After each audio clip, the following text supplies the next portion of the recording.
नमस्कार दोस्तों, आप सभी लोगों का मैं रोहित कुमार directstudy.com पे बहुत बहुत स्वागत करता हूं।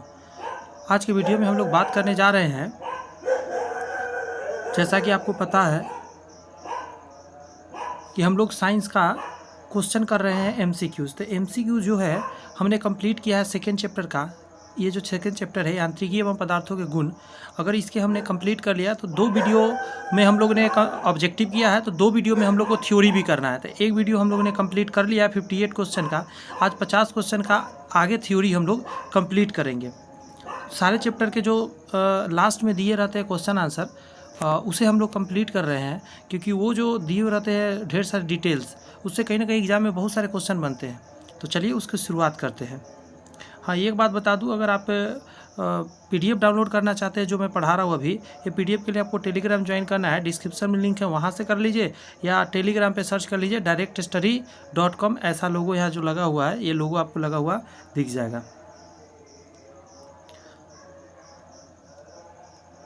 ये सारी क्वेश्चन जो है, ये सारी चीज़ें करा दिया गया है। इसमें क्वेश्चन भी है, देखिए यहाँ तक क्वेश्चन था। ये जो 58 नंबर क्वेश्चन तक देख सकते हैं, ये सब कंप्लीट हमने करा दिया है। उसके बाद मॉडल क्वेश्चन 50 था, तो आज हम लोग मॉडल क्वेश्चन का करेंगे डिस्कशन। ये जो सॉल्यूशन दिया हो रहा था इसका, क्योंकि यहाँ से बहुत सारे क्वेश्चन बन सकते हैं ना, क्योंकि ये प्रीवियस ईयर का है, तो इसीलिए मैं इसके सॉल्यूशन को भी करा दे रहा हूँ ताकि कोई सी भी परेशानी ना हो।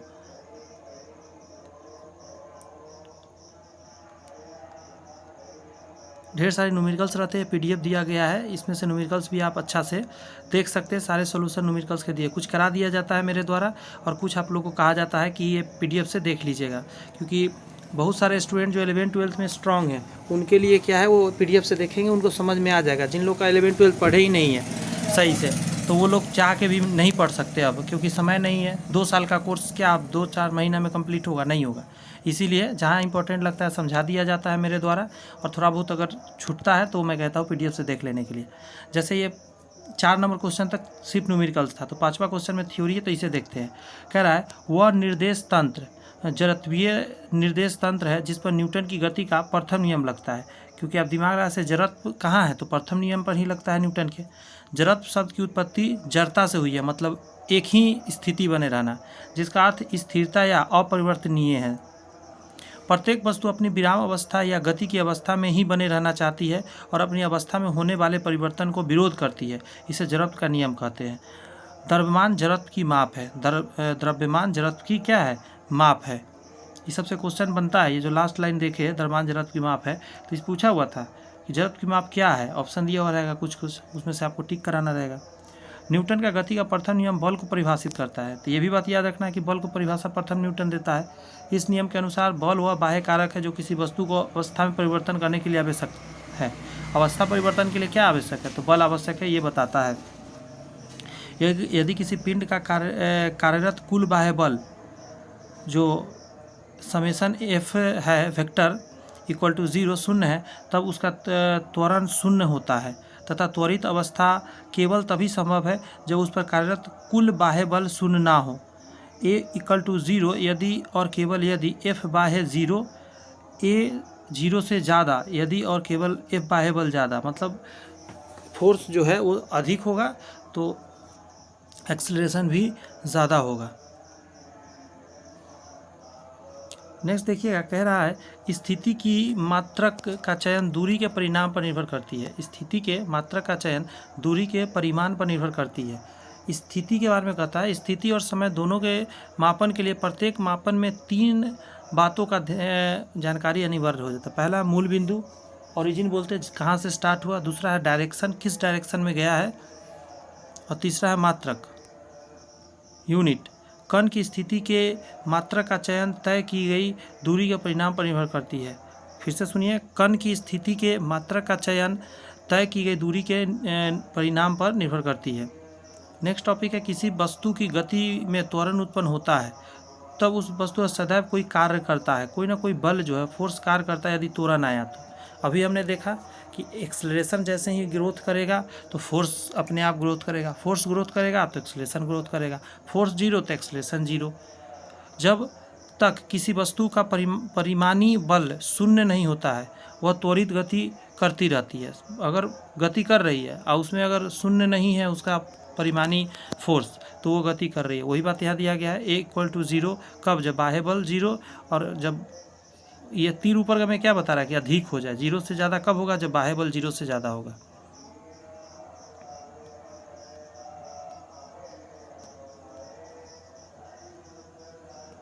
यहाँ कहा जा रहा है कि अस्थायी साम्य की स्थिति में किसी वस्तु में न्यूनतम स्थितिज ऊर्जा होती है। साम्य के विभिन्न प्रकार निम्न हैं। स्टेट इक्विलिब्रियम बोलते हैं इसको। पोटेंशियल एनर्जी मिनिमम कहाँ होता है, तो यहाँ पे होता है, इस स्थिति में। और अनस्टेबल इक्विलिब्रियम कब होता है, जब ये इसके ऊपर स्थिति पर हो। मूवमेंट की बात कर रही है कि ये मूवमेंट ऐसे जा रही हो या इधर जा रही हो, तो ये मिनिमम इस समय पोटेंशियल एनर्जी होगा। और ये जो आप स्थिति देख रहे हैं इसमें मैक्सिमम होता है, क्योंकि इसका रफ्तार बढ़ेगा नीचे की तरफ, इसलिए मैक्सिमम। और न्यूट्रल कहाँ होता है, जब एक स्ट्रेट लाइन पे हो। क्लियर है, एकदम बेसिक याद रखना है कि ऊंचाई कवर करना हो तो मिनिमम हो जाता है, डाउनवर्ड हो तो मैक्सिमम, स्ट्रेट हो तो न्यूट्रल जीरो। नेक्स्ट कहा जा रहा है कि संरक्षी बल फोर्स तथा स्थितिज ऊर्जा यू में संबंध यही है कि एफ जो होता है माइनस डेल्टा एफ के बराबर होता है। स्थितिज ऊर्जा संरक्षी बलों द्वारा किए गए कार्यों के ऋणात्मक मान के बराबर होता है। फिर से सुनिए, स्थितिज ऊर्जा संरक्षी बलों द्वारा किए गए कार्यों के ऋणात्मक मान के बराबर होती है, जो उस वस्तु को अनंत से वर्तमान स्थिति तक लाने में किया जाता है। संरक्षी आंतरिक बल के संगत वस्तु की स्थितिज ऊर्जा में परिवर्तन है। ठीक है, फिर से सुनिए, संरक्षी जो है बल आंतरिक बल के संगत वस्तु की स्थितिज ऊर्जा में परिवर्तन है। डी यू इक्वल टू, अब यहाँ देख सकते हैं, minus F into D R होता है।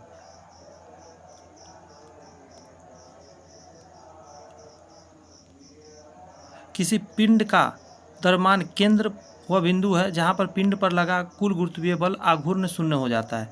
किसी भी पिंड पर अगर बात किया जाए तो द्रव्यमान केंद्र वह बिंदु को कहा जाता है जो पिंड पर लगने वाले गुरुत्वीय बल आघूर्ण जहाँ शून्य हो जाता है। यांत्रिक लाभ का मान 1 से अधिक होने का तात्पर्य यह है कि कम आयाम से अधिक भार उठाया जा सकता है। एक साधारण यंत्र में जब आयाम P भार W को संतुलित करता है तो आयाम और भार के अनुपात को यांत्रिक लाभ यानी कहा जाता है। तो MA इक्वल टू W/P होता है। यांत्रिक लाभ बराबर क्या होता है, W/P होता है, भार वेट बाई आयाम। सारे ये सब इंटर के हैं, जितने भी चैप्टर में आप पढ़ रहे हैं सारे इंटर के हैं 11 12 के लिए। उसका बेसिक सब पकड़ लीजिएगा, उतना से आपका काम हो जाएगा। न्यूमेरिकल ना भी हो पाएगा कोई बात नहीं है, लेकिन बेसिक चीज़ जो याद रखा जा सकता है उतना कवर कर लेंगे तो आपके काम हो जाएंगे।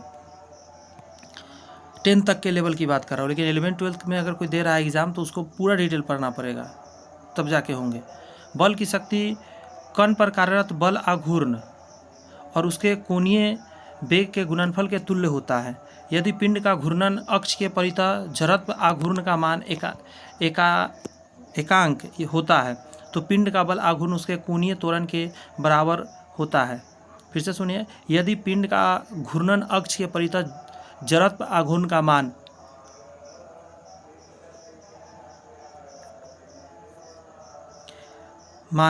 एकांक होता है तो पिंड का बल आघूर्ण उसके कोणीय त्वरण के बराबर होता है। Tau equal to I alpha होता है। किसी बाह्य बल द्वारा किसी वस्तु को किसी अक्ष के चारों ओर घुमाने के प्रभाव को उस अक्ष के परितः उस बल का बल आघूर्ण या टॉर्क कहलाते हैं। फिर से सुनिए, किसी बाह्य बल द्वारा किसी वस्तु को किसी अक्ष के चारों ओर घुमाने के प्रभाव को उस अक्ष के परितः उस बल का बल आघूर्ण कहते हैं। जैसे टॉर्क इक्वल टू आर गुने एफ होता है, टॉर्क जो आर गुने एफ साइन थीटा भी होता है। यदि किसी पिंड का कार्यता बल आघूर्ण शून्य हो तो पिंड घूर्णी समावस्था में कहलाता है। अगर बल क्या हो गया, शून्य हो गया आघूर्णी बल, तो कहाँ क्या कहलाएगा, घूर्णी समावस्था कहलाती है वो स्थिति।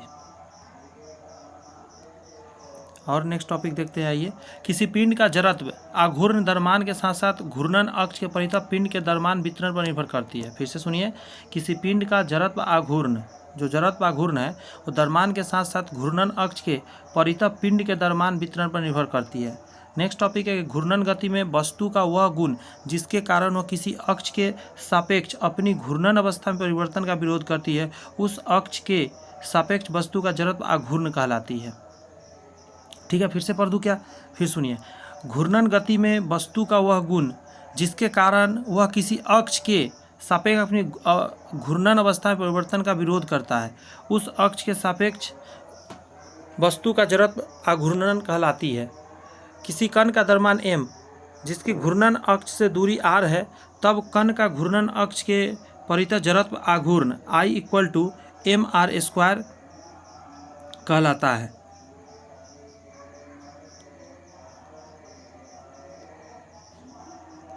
ये सब चीज़ आप जानते होंगे। पृथ्वी की सतह पर वस्तु की स्थिति ऊर्जा -gmm/r होता है। 2r ऊंचाई पर वस्तु की स्थिति ऊर्जा हो जाएगी -gmm/2r, और वस्तु की स्थिति ऊर्जा में वृद्धि हो जाएगी। दोनों को आपस में घटा देंगे, सॉल्व करेंगे 1/2 mgr आएगा।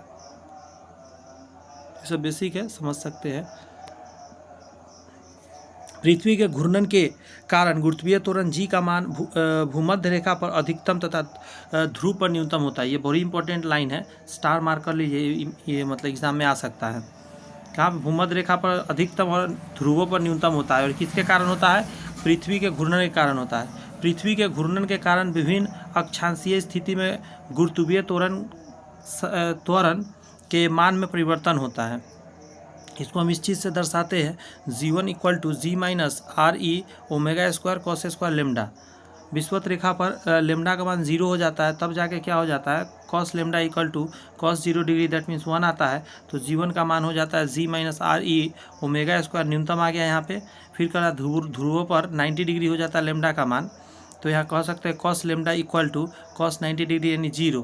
तो g का मान g होता है, यानी ध्रुवों पर अधिकतम होता है।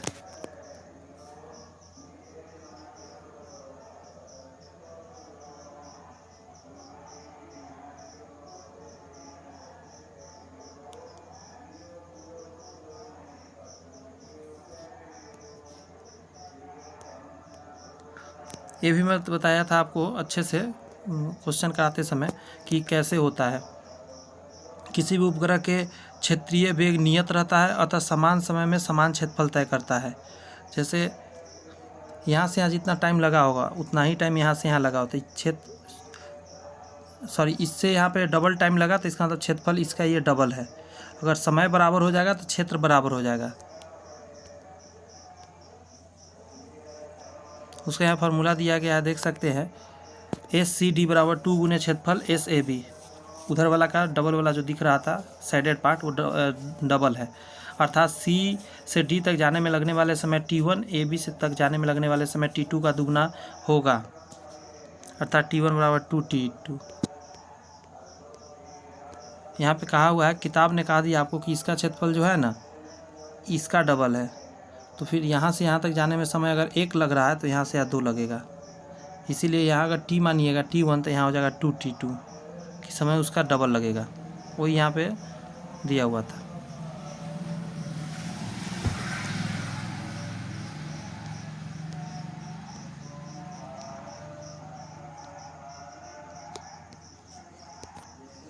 नंबर पॉइंट में कह रहा है कि पृथ्वी की सतह से h ऊंचाई पर एक उपग्रह पृथ्वी के चारों ओर चक्कर लगा रही है।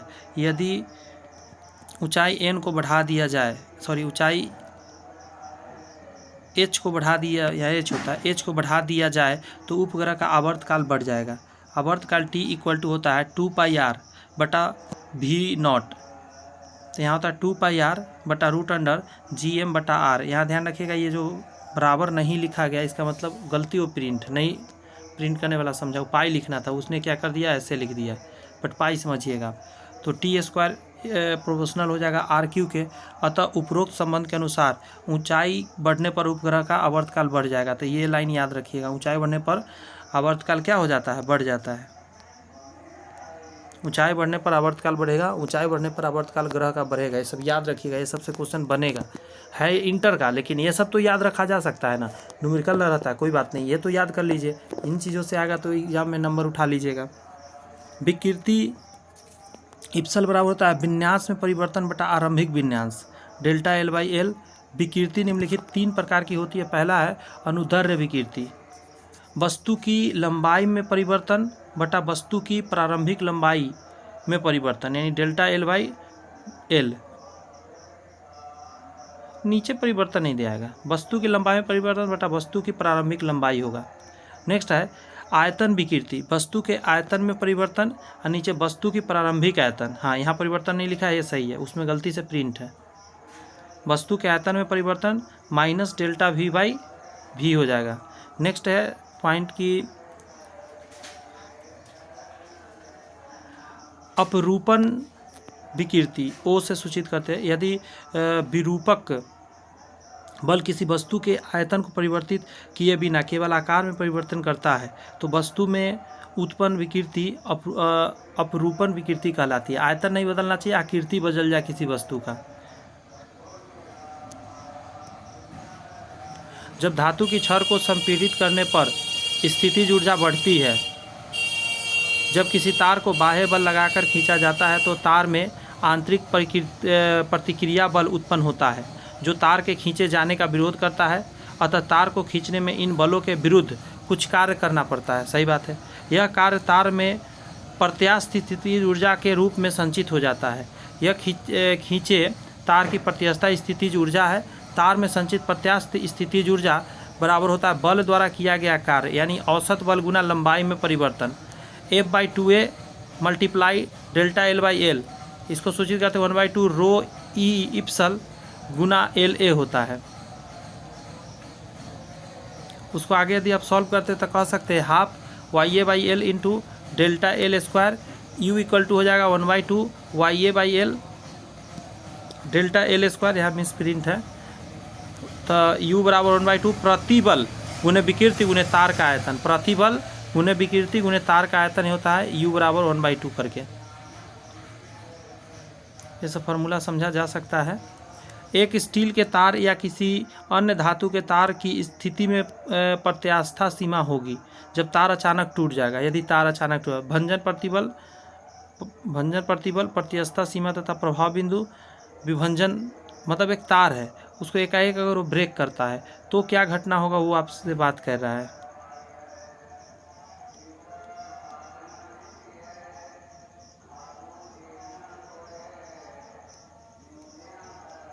पारे के केस नली में भरना मुश्किल है। पारे को केस नली में भरना मुश्किल है। क्यों भाई? क्योंकि पारा केस नली में नीचे उतरता है, ये बात याद रखिएगा। केस नली में द्रव तल के ऊपर उठने तथा गिरने की प्रक्रिया को केसत्व कहते हैं, केसित्व का गुण कहते हैं, जिसके लिए स्पर्श कोण का मान न्यूनतम कोण है। तो केस नली में द्रव तल कुछ ऊपर उठ जाती है। यदि द्रव ठोस के तल को नहीं भिगोता है, अर्थात जिनके लिए स्पर्श कोण का मान अधिक कोण है, तो केस नली में द्रव तल कुछ नीचे गिर जाती है। यदि थीटा जो है 90 डिग्री से छोटा है तो कॉस धनात्मक होगा, अतः एच धनात्मक होगा, अर्थात द्रव की ओर चढ़ेगा, मतलब द्रव ऊपर की ओर चढ़ेगा। यदि थीटा का मान 90 से छोटा है तो कॉस ऋणात्मक होगा। गलत दे दिया है, साइन गलत दे दिया है। यदि थीटा का मान 90 से बड़ा होगा तो कॉस ऋणात्मक हो जाएगा और अतः एच का मान जो हो जाएगा ऋणात्मक होगा, अर्थात द्रव नीचे की ओर जाएगा। नेक्स्ट है यदि 90 डिग्री हो तो कॉस 90 डिग्री 0 के बराबर हो जाता है, अतः एच का मान 0 होगा, अर्थात स्थिर रहेगा। ऊपर नीचे वाला जो चढ़ना है वो केसत्व नहीं होगा गुण।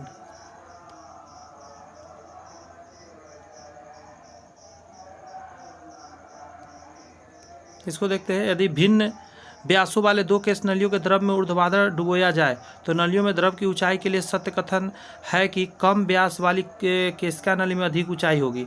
एक ही द्रव दो नली में है, वो मोटा है वो पतला है, तो ज़्यादा ऊंचा चढ़ने का संभावना पतला वाला में होता है।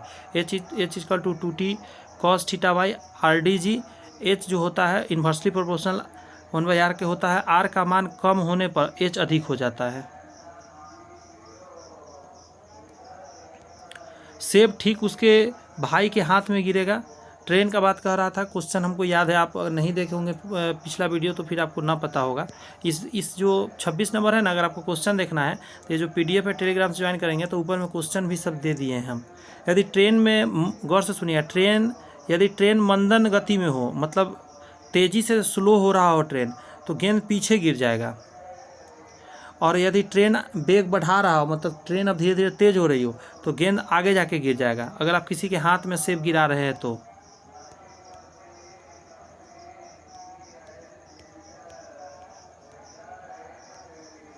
इससे क्वेश्चन एक रहता है एग्जाम में, इसलिए आप समझ लीजिएगा अच्छा से उत्प्लावन बल को। उत्प्लावन बल निर्भर करती है विस्थापित तरल के केवल भार पर। उत्प्लावी बल निर्भर करती है, पहला है द्रव के घनत्व, वस्तु में डूबे भाग का आयतन और गुरुत्वीय त्वरण पर।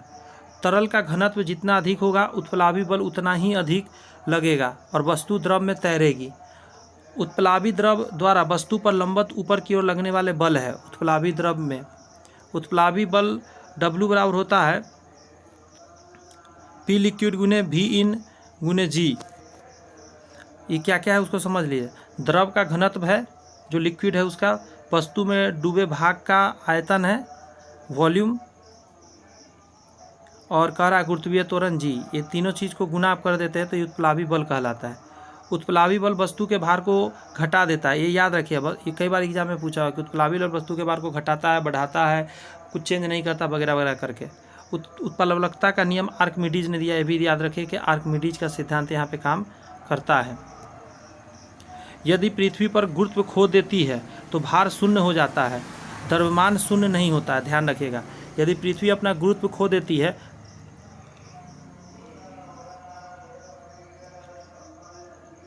द्रव्यमान शून्य नहीं होता लेकिन भार शून्य हो जाता है। भार छोटा लिखा जाता है, ऐसे याद रखिए, छोटा लिखा जाता है, द्रव्यमान बड़ा लिखा जाता था। छोटा को शून्य होना पड़ता है, बड़ा लोग शून्य नहीं होता है। भार बराबर शून्य। यदि पृथ्वी अपना गुरुत्व खो दे तो वस्तु के द्रव्यमान पर कोई फर्क नहीं पड़ेगा, क्योंकि वस्तु का द्रव्यमान उसका अपना स्वतंत्र गुण है। भार बराबर होता है द्रव्यमान गुणे गुरुत्वीय त्वरण। गुरुत्वीय त्वरण के परिवर्तन में भार परिवर्तित होता है। गुरुत्वीय त्वरण परिवर्तन के बारे में बता रहा है। विषुवत रेखा पर कम, बीच में अगर कहीं है तो घटेगा G का मान, और ध्रुव पर G महत्तम होता है सबसे ज़्यादा। विषुवत रेखा पर G का मान कम होता है तो भार कम होता है। ध्रुव पर G का मान महत्तम होता है तो भार महत्तम होता है। पृथ्वी से ऊपर जाने पर G घटेगा, भार भी घट जाएगा। हर लाइन में एक क्वेश्चन है एग्जाम के लिए। पृथ्वी के अंदर जाने पर G का मान घट जाएगा, G का मान घटेगा तो भार घटेगा। अंदर जा रहे हैं, पृथ्वी के सतह पर सबसे ज़्यादा होता है, अंदर ऊपर नीचे जाने पर घट जाता है। नेक्स्ट कर रहा है, दोनों गोले एक साथ एक मीनार से गिराए जाने पर एक समान त्वरण रखेगा। ये क्वेश्चन में था, एक एल्युमिनियम का गोला है, उतना ही बड़ा साइज का एक लोहा का गोला है, एक मीनार से गिराया गया है, तो वही बात कह रहा है कि समान त्वरण रखेगा। मुक्त रूप से गिरते किसी पिंड का गुरुत्वीय त्वरण G एक समान होता है। किसी पिंड को ऊर्ध्वाधर ऊपर की ओर फेंकने पर अधिकतम ऊंचाई पर वेग शून्य, जबकि त्वरण गुरुत्वीय त्वरण G के बराबर हो जाता है। यदि लिफ्ट का त्वरण गुरुत्वीय त्वरण के बराबर हो जाता है तो उसमें स्थित वस्तु या व्यक्ति लिफ्ट के सतह के ऊपर उठने लगता है। W बराबर ma माइनस mg हो जाता है, और दोनों यदि इक्वल हो तो 0 हो जाता है।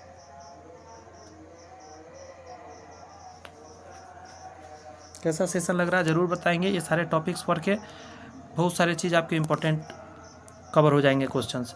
अपने पथ के उच्चतम बिंदु पर पिंड की गतिज ऊर्जा शून्य होती है। सबसे ऊंचाई पर गतिज ऊर्जा शून्य मैं बताया हूँ, और सबसे ज़मीन के तल पे गतिज ऊर्जा सबसे ज़्यादा और पोटेंशियल ऊर्जा 0। ज़मीन पर आएगा तो पोटेंशियल 0, ज़मीन पर गतिज ऊर्जा सबसे ज़्यादा, सबसे ऊंचाई वाला बिंदु पर पोटेंशियल सबसे ज़्यादा, पोटेंशियल एनर्जी, और गतिज ऊर्जा 0, और बीच में दोनों बराबर। गतिज ऊर्जा बराबर एक और यहाँ था, उच्चतम बिंदु पर वस्तु का वेग शून्य हो जाता है। वेग शून्य हो जाता है अर्थात गतिज ऊर्जा शून्य हो जाती है। गतिज ऊर्जा काइनेटिक ऊर्जा ½ mv² होता है। V 0 हुआ तो 0 हो जाता है। स्थितिज ऊर्जा में mgh होता है और 0.8 मीटर हो जाता है। विराम अवस्था में स्थित एक पिंड एकाएक बहुत से टुकड़ों में बढ़ जाता है। फटने से बने टुकड़ों के संवेग का योगफल शून्य रहेगा, संवेग उस समय 0 रहेगा। बम का फटना संवेग संरक्षण के सिद्धांत पर आधारित होता है। बम का आरंभिक अवस्था में संवेग बराबर टुकड़ों के कुल संवेग का योगफल होता है। प्रारंभिक अवस्था में बम का द्रव्यमान गुने वेग इक्वल टू टुकड़ों का कुल संवेग का योगफल। टुकड़ों के कुल संवेग का योगफल बराबर प्रारंभिक अवस्था में द्रव्यमान गुने वेग u इक्वल टू 0। ऐसे करके इन पॉइंट को याद रख सकते हैं, बहुत इंपॉर्टेंट पॉइंट है। संवेग संरक्षण के सिद्धांत पर तैरना, बंदूक से गोली का चलना, रॉकेट का प्रणोदन एवं बम की विस्फोट आदि आधारित है। संवेग संरक्षण का सिद्धांत न्यूटन के तृतीय गति नियम पर आधारित है, ये भी आपको याद रखना है। यहाँ पे कुछ पॉइंट देखिए, यदि नमक के एक टुकड़े का हवा में भार x ग्राम, स्प्रीट में y ग्राम और स्प्रीट का सापेक्ष घनत्व d हो तो नमक का सापेक्ष घनत्व dx/x - y हो जाएगा। नमक का सापेक्ष घनत्व नमक का वायु में भार और नमक का जल में भार में कमी x/w1 हो जाता है। नीचे आइए फिर देखिए, स्प्रीट में उसी तरह स्प्रीट का अपेक्षित घनत्व नमक में स्प्रीट के में भार में कमी और नमक का जल में भार में कमी, तो d बराबर x - y/w1 हो जाता है। फिर w1 बराबर x - y/d। समीकरण से अगर बात करें, दोनों को बराबर करके आप यहाँ से नमक का अपेक्षित घनत्व d निकाल सकते हैं। ये इंपॉर्टेंट पॉइंट है, इसको भी याद रखिएगा कि एक सेकेंडरी लोलक को चंद्रमा पर ले जाया जाता है, जहाँ g का मान पृथ्वी के मान का 1/6 भाग है, तो लोलक का आवर्तकाल जो होता है 2√6 सेकेंड होगा। ये डायरेक्ट आपको याद रखना है। पृथ्वी पर आवर्तकाल t = 2 हो जाता है 2π√1/g। समीकरण पहला कह सकते हैं, t बराबर 2 सेकेंड। सेकेंडरी लोलक घड़ी की बात कर रहा है और उसी को चंद्रमा पर आवर्तकाल में डाल के इसको सॉल्व कर लेंगे तो आपका आंसर 2√6 आ जाएगा। सरल लोलक का आवर्तकाल लोलक की लंबाई एवं गुरुत्वीय त्वरण पर निर्भर करती है। गुरुत्वीय त्वरण और लोलक की लंबाई पर निर्भर करती है, ठीक है। इसीलिए ग्रह को अगर ऊपर भेज देते तो आवर्तकाल बढ़ जाता है, जिस अपना स्थान पे है उससे। इसका आवर्तकाल तांबे के द्रव्यमान से स्वतंत्र रहता है। साधारण तुला बल युग्म के सिद्धांत पर काम करता है। साधारण जो तराजू होता है उसे बल युग्म के सिद्धांत पर काम करता है। किसी वस्तु पर दो बराबर किंतु विपरीत दिशा में कार्य करने वाले समानांतर बल को बल युग्म के नाम से हम लोग जानते हैं। जैसे एक में ऊपर एक में नीचे, यहाँ बल लग रहा है, बीच में एक ठो बैलेंस किया गया। बल युग्म बराबर बल गुने बल युग्म भुजा। इसका ऐसे ही मात्रक न्यूटन मीटर के रूप में हम जानते हैं। बल युग्म के उदाहरण पानी नल खोलना, पानी का नल खोलना, पेन तथा दवात का ढक्कन खोलना, गाड़ी का स्टीयरिंग व्हील घुमाना, चाबी वाली गाड़ी को चाबी देना। बल आघूर्ण का सिद्धांत संतुलन की स्थिति में वामावर्त आघूर्णों का योग दक्षिणावर्त आघूर्णों के योग के बराबर होता है। यहाँ एक फार्मूला देख लीजिए, लिखा हुआ है कोणीय संवेग एवं जड़त्व आघूर्ण में संबंध। तो कोणीय वेग बराबर, जिसको एल वेक्टर से सूचित करते हैं, जड़त्व आघूर्ण आई गुने कोणीय वेग ओमेगा, आई इंटू ओमेगा होता है। बल आघूर्ण तथा जड़त्व आघूर्ण में संबंध की बात करें तो यहाँ आ जाइए, ये होता है बल आघूर्ण टॉर्क, वेक्टर टॉर्क बराबर जड़त्व आघूर्ण आई इंटू कोणीय वेग अल्फा, यानी वेक्टर आई गुने वेक्टर अल्फा। जड़त्व आघूर्ण का मात्रक एसआई पद्धति में किलोग्राम पर गुने मीटर स्क्वायर होता है, किलोग्राम मीटर स्क्वायर होता है।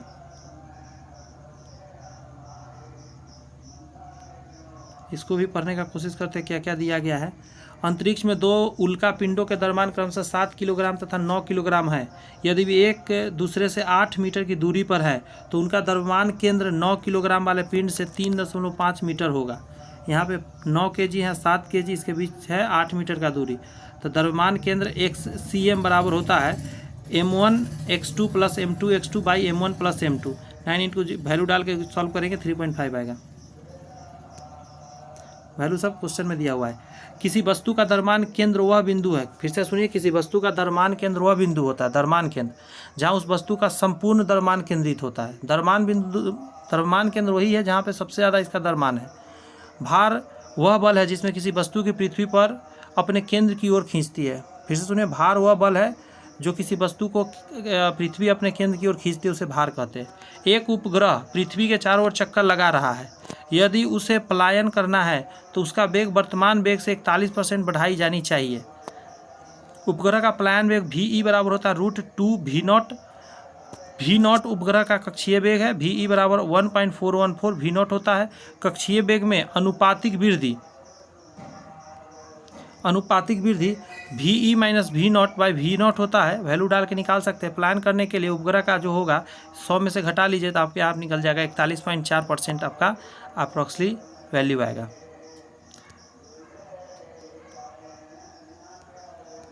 ये टॉपिक भी इम्पोर्टेंट है। एक व्यक्ति लिफ्ट के भीतर एक भार नापने वाली मशीन पर खड़ा है।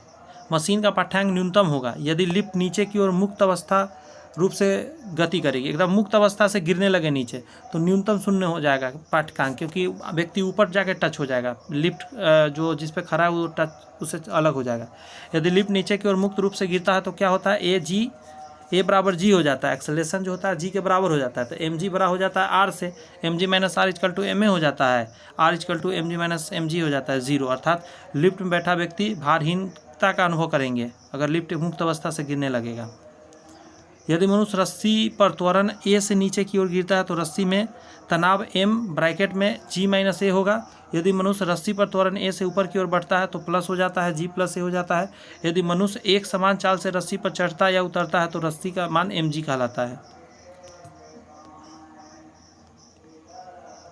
नेक्स्ट टॉपिक में कह रहा है 2 सेकेंड का त्वरणशील एक कार 1 सेकेंड तक त्वरणशील उसी कार से 4 गुनी अधिक दूरी तय करेगी। दोनों ही मामलों में कार विरामावस्था से समान त्वरण चलती है। अब प्रथम अवस्था में कह रहा है एस बराबर U T plus half A T square होता है, वैल्यू डाल के निकालेंगे ए बाई 2 आ जाएगा आपका। दूसरी अवस्था में फिर यही फॉर्मूला लगाएंगे एस बराबर U T plus half A T square, इस बार यू बराबर 0 और टी बराबर 2 डाल के सॉल्व करेंगे तो क्या आ जाएगा आपका S2 बराबर 4 S1 के करीब पहुँच जाइएगा। गति का 3 समीकरण है, इस पर बहुत सारा एग्जाम में बनता है। v बराबर U plus A T, S बराबर U T plus half A T square और वी स्क्वायर बराबर यू स्क्वायर प्लस 2as। और यही गुरुत्वाकर्षण में जब जाएंगे आप तो फिर वहाँ पे g लग जाएगा, एक जगह पर g लगा दीजिए, काम आपका हो जाएगा। यहाँ एक लाइन पढ़ लीजिए, द्रव का बर्तन के आकार स्वरूप पर निर्भर नहीं करता है, यदि सिर्फ द्रव स्तंभ की ऊंचाई और द्रव के घनत्व पर निर्भर करती है।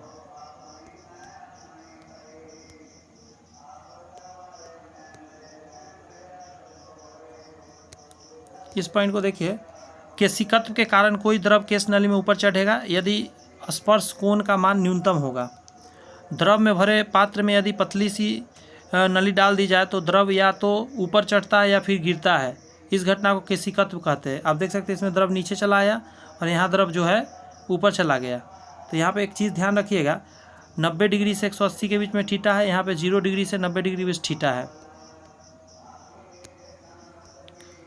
यदि स्पर्श कोण थीटा का मान 0 से 90 तक होगा तो द्रव बर्तन का तल को भिगो देगा। ऐसा द्रव अस्यान द्रव कहलाता है, अस्यान द्रव। और द्रव ऊपर की ओर अवतल होगा, मतलब ऊपर ऐसे करके होगा अवतल। एक मिनट, सॉरी उल्टा लिख रहा हूँ मैं। अवतल ऐसा होता है, ऊपर शेप बनाएगा नली के अंदर, जो ये देख सकते हैं इसमें बना भी रखा है 2 नंबर पिक्चर में। दूसरा उसका उल्टा अपने आप समझ गए होंगे कि 90 से 180 के बीच है, द्रव का बर्तन का तल नहीं भिगोएगा। ऐसा द्रव श्यान द्रव होता है, द्रव का ऊपर अवतल बन जाएगा। ये जानते हैं P बराबर FA होता है, P बराबर वैल्यू से निकाल सकते हैं, न्यूटन में आएगा फोर्स। एक और चीज़ जानिए, यहाँ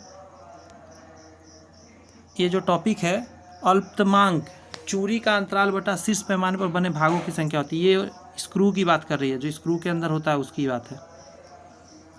चलती हुई बस में खड़ा यात्री बस के एकाएक रुकने पर आगे की ओर झुक जाएगा। कोई वस्तु स्थित अवस्था में या सरल रेखा में एक समान गति कर रही है तो वह तब तक गति करती रहेगी जब तक कि उस पर कोई बाह्य बल आरोपित न कर दिया जाए। गाड़ी के अचानक चलने पर बैठे वाले यात्री आगे की ओर झुक जाते हैं, गलत है। गाड़ी के अचानक चलने पर बैठा यात्री आगे की ओर झुक जाता है, नहीं पीछे की ओर झुकता है, गलत यहाँ लिखा गया है।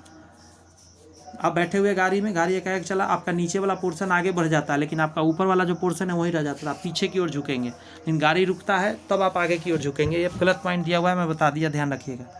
एक बल की क्रिया एवं तत्संगत प्रतिक्रिया 2 अलग अलग वस्तुओं पर विपरीत दिशा में होती है। बहुत अच्छी बात। बल की क्रिया और तत्संगत जो प्रतिक्रिया है वो उल्टा डायरेक्शन में होती है। न्यूटन का तृतीय गति नियम के अनुसार प्रत्येक क्रिया के बराबर और विपरीत प्रतिक्रिया होती है। यह 2 वस्तुओं पर आरोपित होती है लेकिन विपरीत दिशा में लगती है।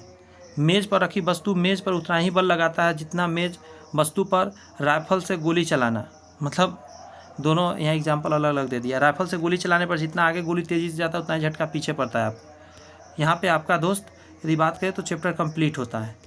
बस आपसे इतना ही रिक्वेस्ट करेंगे। कैसा लगा सेशन कमेंट्स में बताइएगा। कुछ भी नया चाहते हैं मुझे ज़रूर बताइए। कुछ ग्रुप्स वगैरह में शेयर करिए ताकि अपना जो फैमिली है थोड़ा बड़ा हो सके। वीडियो को पूरा देखने का कोशिश करिए। सारे video series wise numbering wise देखिए, प्लेलिस्ट बना हुआ है ताकि बहुत कुछ आपको सीखने को मिले। इसके अलावा आप मैथ्स वगैरह का देखना चाहते हैं, मैथ्स का भी सीरीज चल रहा है इसी तरह का। जो लोग भी आपके ग्रुप में मैथ्स वाले होंगे उनको भेज दीजिए। 1 to 5 का कोई करना चाहते हैं, 6 to 8 का करना चाहते हैं, उन सभी के लिए व्यवस्था है। सारे चीज़ चैनल पे डाले जा रहे हैं। मैथ साइंस को अच्छे से साइंस कवर कराया जा रहा है, मैथ कवर कराया जा रहे हैं। तो प्लीज़ उन सभी को भी हेल्प करिए। All the best, bye bye, thank you.